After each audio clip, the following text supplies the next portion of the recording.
Assalamualaikum warahmatullahi wabarakatuh. How are you guys? I hope we are all in the good health. Before I start the presentation this time, I would like to introduce our group. My name is Lina Kusmiati. With my friend is Mifta Irejanur Afrian. We are from Group 9, Class 4E, English Education Department. We will going to discuss about syntax. So, let's get started. Syntax is a central component of human language. Language has often been characterized as a systemic correlation between certain types of gestures and meaning. The two English sentences, for example, Chris gave the notebook to Dana. Dana gave the notebook to the Chris. These contain exactly the same meaning-bearing elements. It's words, but they have different meanings because the words are combined differently in them. These different combinations fall into the realm of syntax. The two sentences differ not in terms of the word in them, but neither in terms of their syntax. But one of the most important syntactic properties of language is the simple sentence can be combined in various ways to form complex sentences. Syntax is basically about what word comes before and after another word. In other words, it's part of the larger subject of grammar. Syntax is often an issue in poetry, and it's usually discussed in connection with diction. That is the poet's choice of words. So, for example, your English professor might find out the syntactic difference between whose word these are I think I know and I think I know whose word these are. Whereas if the discussion was about diction instead, the question might be about the choice of words rather than land or think rather than bit. For your understanding of syntax, watch the following video. Hi, I'm Taylor and welcome to Crash Course Linguistics. Let's say we have a bag of words and we want to use them to tell a story. This should be simple enough. We pull out some words one at a time and we get sees, Taylor, rabbit, and the. Okay, so we have some idea of what's going on, but we're left with an important question. Am I stealthily sneaking up on the rabbit? Or has the rabbit seen me first and hopped away before I have a chance to take a photo? I need to know if I'm going to get some sweet validation from the gram. Words by themselves are great, but they're not enough. We also need some way of conveying the relationships between the words. In this case, the difference between Taylor sees the rabbit and the rabbit sees Taylor. We need what linguists call syntax. Distinguishing between sentences like these two is so fundamental that every language has some way of doing it. Syntax is the study of how languages express relationships between words. One way of expressing relationships between words is to put the words in a consistent order, to tell us who did what to whom. For example, we can say the subject first, then the verb, then the object. English uses this word order, as do many other languages, like Nahuatl from Mexico, Portuguese, and Malagasy from Madagascar. The word order doesn't have to go subject, verb, object. Any order will work as long as it's consistent within a given language. For example, in Hindi, the typical order is subject, object, verb. This is also very common across languages such as Czech, Tibetan, and Korean. And in Irish, the typical order is verb, subject, object. This order is rare, but it's also found in Hawaiian, Maori, and Chitino, another language of Mexico. A second way of expressing relationships between words is by adding a morpheme, the smallest unit of meaning. The next explanation about word categories. Rosen-Chomsky theory assumes a fundamental distinction between two kinds of syntactic categories, substantive and functional, which plays a central role both in theory and in the practice of transformational grammar.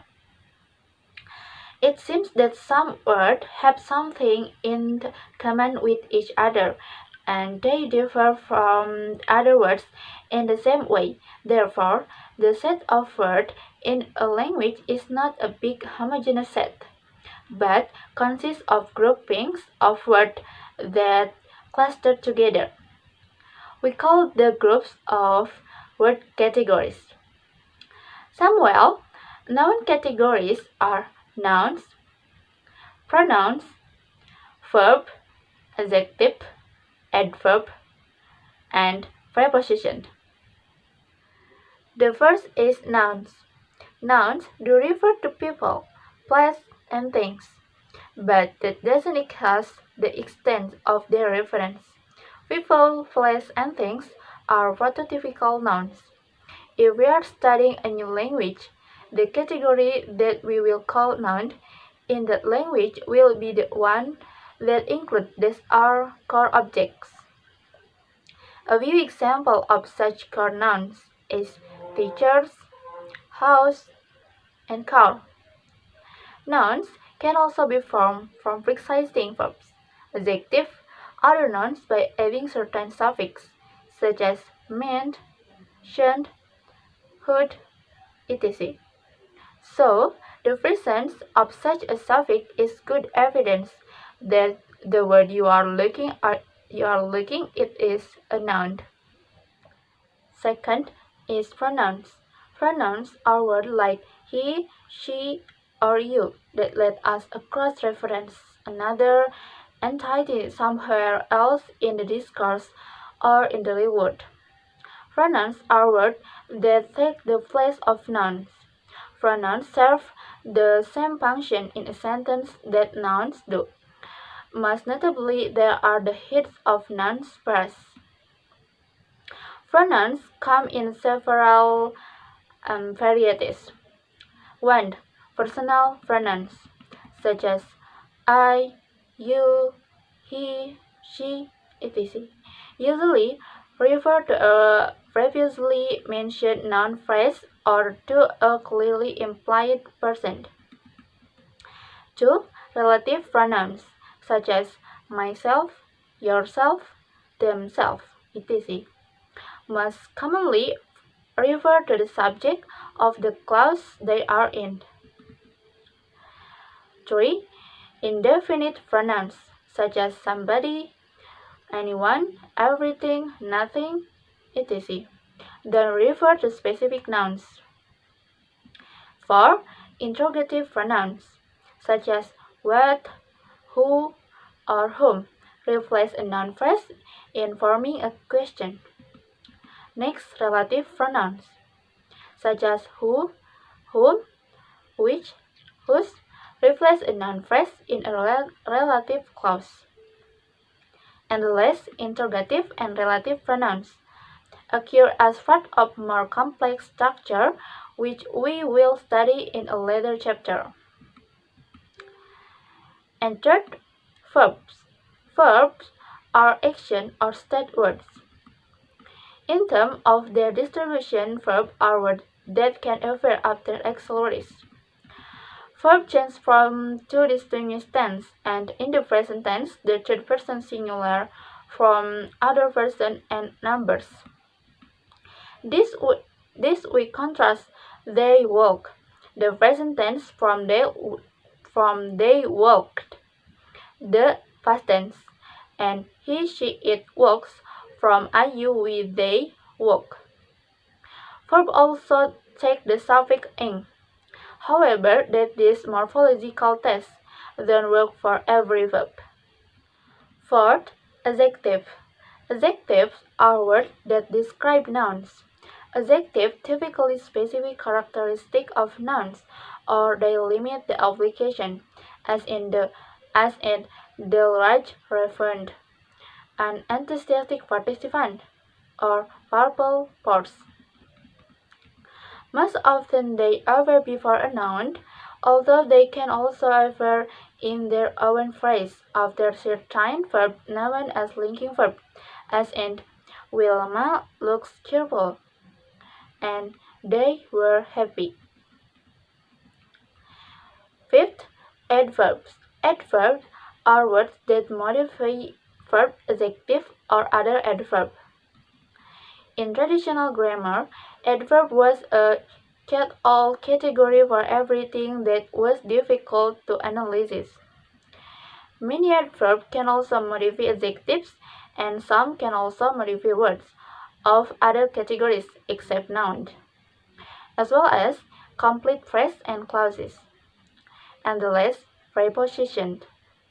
Prepositions are words usually in front of a noun or pronoun and expressing a relation to another word or element. A preposition relates one unit in the sentence to something else in the sentence. Prepositions often express relations of space or time, or they mark various grammatical rules. Words like and, to, over, and through are prepositions. As their name implies, they precede something, usually a noun phrase. The phrase that follows a preposition is called object of a preposition. The next explanation about tree diagram. The tree diagram is a newer method for diagramming sentences that is most commonly used by linguists and other academic professionals. While the read-along diagram was considered an effective tool for students to visualize sentence structure, it had many limitations. It distinguished with traditional words order and used a variety of occasionally confusing symbols, meaning the resulting diagram was difficult to understand for anyone unfamiliar with the method. The primary goal of a tree diagram is to illustrate this concept in a way that is visibly apparent even for those previously unfamiliar with sentence diagram. In a tree diagram, a sentence is divided into two parts, as a subject and a predicate. They are made of noun phrase or verb phrase. The subject is a noun phrase while a predicate is usually a verb phrase. The noun phrase, such as a big dog, is comprised of the indefinite article a, the adjective big, and the noun dog. The verb phrase, such as jump over the fence, consists of the verb is jump, and the prepositional phrase is over the fence. As a whole, tree diagrams offer a clear and modernized look at sentence structure without sacrificing traditional word order. While they are primarily used by grammarians and other linguistic specialists, they are quickly becoming the standard method of sentence diagramming, as the result is easily comprehensible to everyone. A simple way to keep track of different parts of sentences is by drawing connections between the words. For example, we could draw circles around each constituent, but circles get really big really quickly as our sentences get longer. Or we could draw brackets around each of the constituents. Brackets are nice and compact, but they can be hard to easily scan and understand at a glance. So instead, linguists often represent the structural relationships between words using a tree structure diagram, sort of like a family tree with nodes and branches. Tree diagrams strike a nice balance between being understandable and taking up a reasonable amount of space. The nodes represent links between constituents, so it's useful to label them. That helps us compare the tree diagrams across various sentences and track the different phrases in the sentence too. A phrase is a constituent that's sort of mid-sized. It's less than a full sentence, but often more than a single word. In this video, we're going to meet some of the common phrases that are the basis of English grammar. For example, the difference between the phrases sees the rabbit and just the rabbit is that sees the rabbit has a verb in it. So we can call sees the rabbit a verb phrase. Using the substitution test we talked about in the previous video, we can swap the positions of Taylor and the rabbit in this sentence. So they should both be the same kind of phrase. Since both of these phrases have a noun in them, we'll call them noun phrases. The word the, by the way, is part of a class of words that linguists call determiners, which also includes words like this, my, one, and every. Determiners help us figure out which specific instance of a specific noun we're talking about. There's one theory of syntax that actually argues there are determiner phrases as well as noun phrases. Either way, these small words do a big job. So let's label our tree with the phrases and word classes to keep track of all of this information. And the whole thing, as we already know, is a sentence. Writing out noun phrase and verb phrase every time gets kind of tedious, so linguists generally abbreviate these as NP and VP. And the same goes with N for noun, V for verb, and S for sentence, plus det for determiner. Tree diagrams let us see the predicate relationship we talked about in the last episode. The verb and object noun phrase are both together within the VP. Even in languages that put their words in a different order, the verb and the object still have this closer relationship.